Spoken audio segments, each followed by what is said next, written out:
Hi, this is Matt Van Ryn here with another tip about how to successfully start your own business.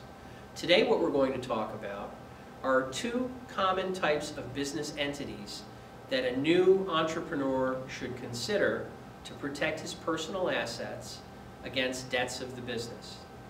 The first is the S Corporation.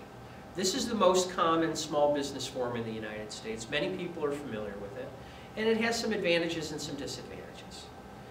The good things about an S Corp are that they shield your personal assets, your home, your car, your savings, from any possible liabilities that might strike your business. Now that's really important so that all your hard work to build up savings for your retirement, to take care of your children and your grandkids, it's not all lost because of some bad luck in business. So it's very important to create a business entity to protect your personal assets. The S Corp was the primary choice for small business owners for a very long time because it gave you this liability shield. Profit and loss from the business could flow through to your individual tax return.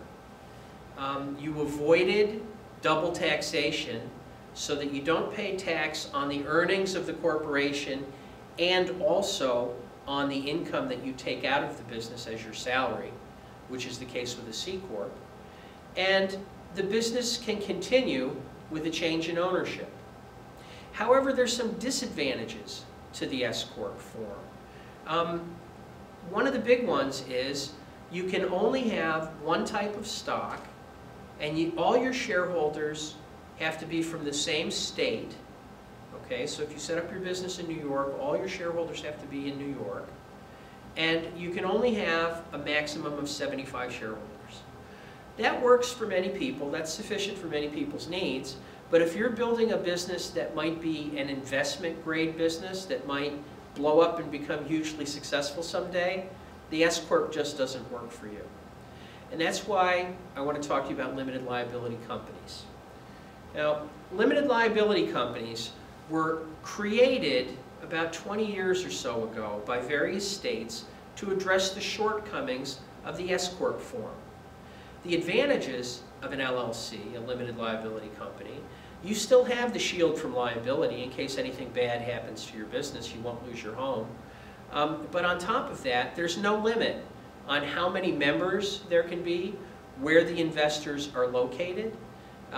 You still get the same pass-through tax treatment and simple tax returns that you have for an S Corp, but you have more flexibility. You can have multiple classes of shares so that you can have controlling, managing partners, and you can have more passive investors. There's less formal accounting requirements, which will save you money, and sales of interest in the business is easier than with an S Corp. So when people come to me and they're interested in forming a new business, my entity of choice for most circumstances is the limited liability company. If you'd like to come in and meet me sometime to talk about your business, I'd be delighted to help you.